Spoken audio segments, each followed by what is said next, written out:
Okay, so I just got done coating the bottom part of the seat in some truck bed Rust-Oleum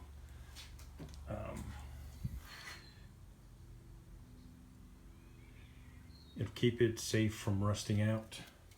It doesn't have to be fancy. There's nothing fancy about how I did it. All I did is hit it with a little bit of a brush, wire brush.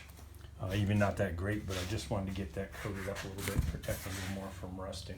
Did the springs, did the underside as well.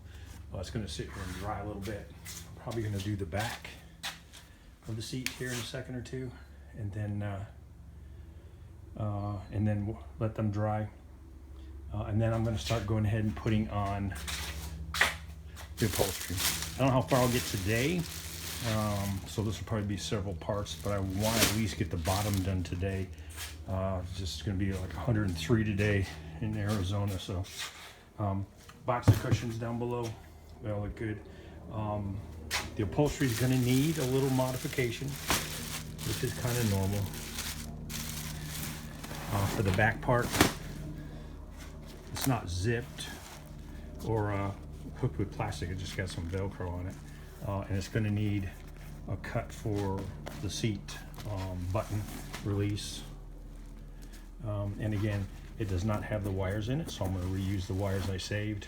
I may even give them a little shot of paint here in a little bit just to keep them from rusting, and run them through here. In fact, I think I will, but you can see where these go. The wires can go in here so we can do the hognose rings. So that's about, there's a couple other modifications that need to be made, but generally this is going to work, and we'll see how they fit. I've never used this before, and again, I haven't done a Corvette before. I just know that the TMI stuff I used for my Mustangs was perfect, and I'm hoping this is going to be the same, and hey, we'll find out together. All right, I'm going to apologize ahead of time for the fan noise, but it's necessary when it's this hot in Arizona. I wanted to start with some basic tools that you're going to use. You can find these at, well, not always, but usually you can find them at the auto parts store, usually, or you're going to have to order them online. These I ordered online. These are your basic hognose ring pinchers, collapsers, whatever they call them. The hognose ring pliers, and you can see that they have a groove where the hognose ring sets and it pinches. I have another one that's angled, and the angle is important because there's places where you need to get into where that needs pinched and shut in there, especially when you're putting on the cushions, and so that makes it a lot easier to use. Again, I've got these, this is not what this is used for, but this is how I separate the old rings, or if I make a mistake, I go ahead and can fix it by pulling those apart. This works really good. And then your basic needle nose pliers and a pair of small cutters. You might need bigger cutters because some of these hog rings are pretty. Basically, your hog ring goes in like this. It's sitting in the grooves, and when you pinch it, it will wrap itself around whatever you're going to, usually the wires and the wire braces. And that's basically what these are here. I have to remove these here in a minute. All right, so I'm going to get started. Okay, so first I'm going to start off with removing these final wires here. And that requires removing the hognose rings that are on there holding the old wires on. And let's see, I just trashed my tools and stashed my tools underneath the camera here. There we go.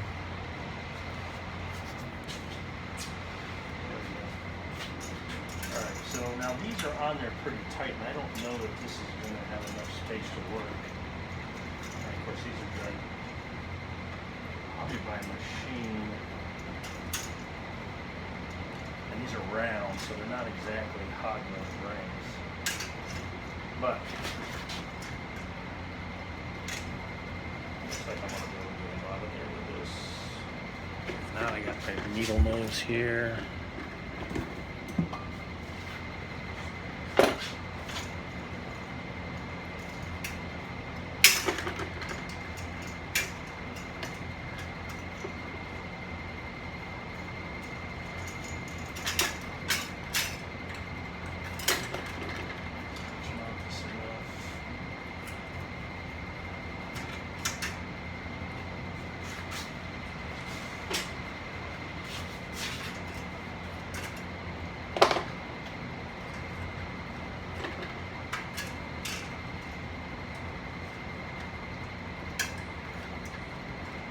guys, sorry for the fan noise. It just gotta happen, man.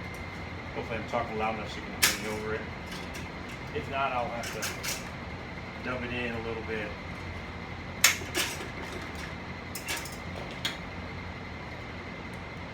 A better pair of needle noses than that.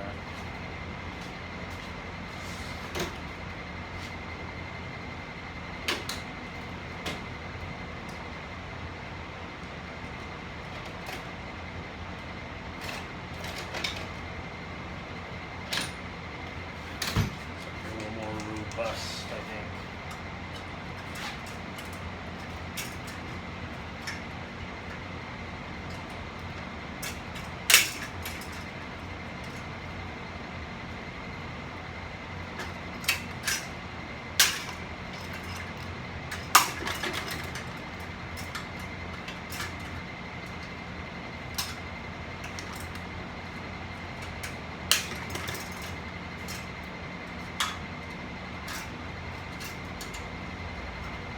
Now these are actually the wires that run through the cushion. They do not exist on the new cushion, so I'm going to improvise. Bottom line is we just got to make sure the cushions are on there well. And then the upholstery will hold them in place because that'll also be hog-nosed into the rings here, and so that'll help a little bit. But it's also a lot firmer. The foam's a little bit firmer than the original.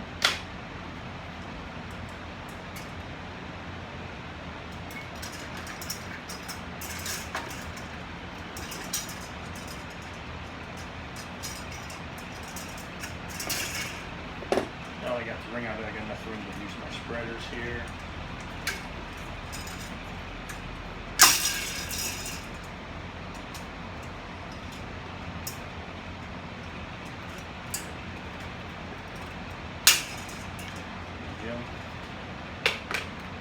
Actually, these are brake spring pliers, I believe.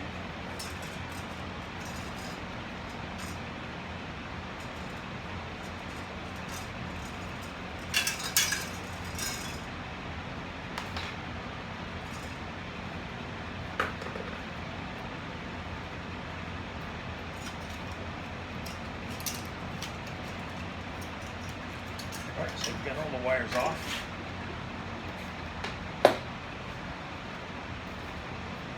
Blown this off and cleaned it fairly good. I was going to paint them, but I decided not. I'll paint the bottoms because that's where most of the, if it gets wet, that's where it gets wet. But this doesn't really need it, so I'm not even going to bother with that. And now I'm going to show you the pads in the original.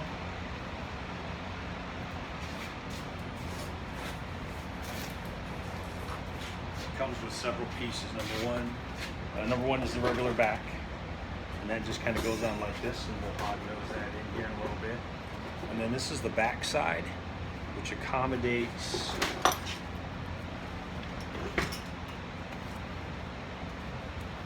a little thicker than you want, but it does accommodate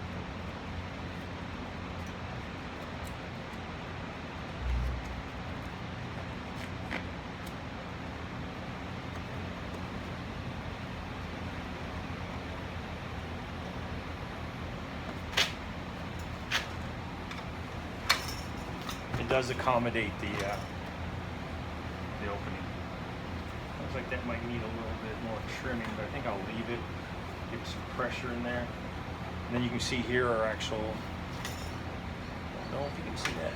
So here are the actual bumps for the hard plastic seats. Right there, where they'll slide down over the edge. Those are in the mail. They should be here in the next couple of days. So the foam goes on like this. There's really no hot nose for this upper part. But I think what I'll probably do is get a little spray adhesive and toss it on there and get those to stick. There's really no place to hot nose those in. So that's what's coming up next.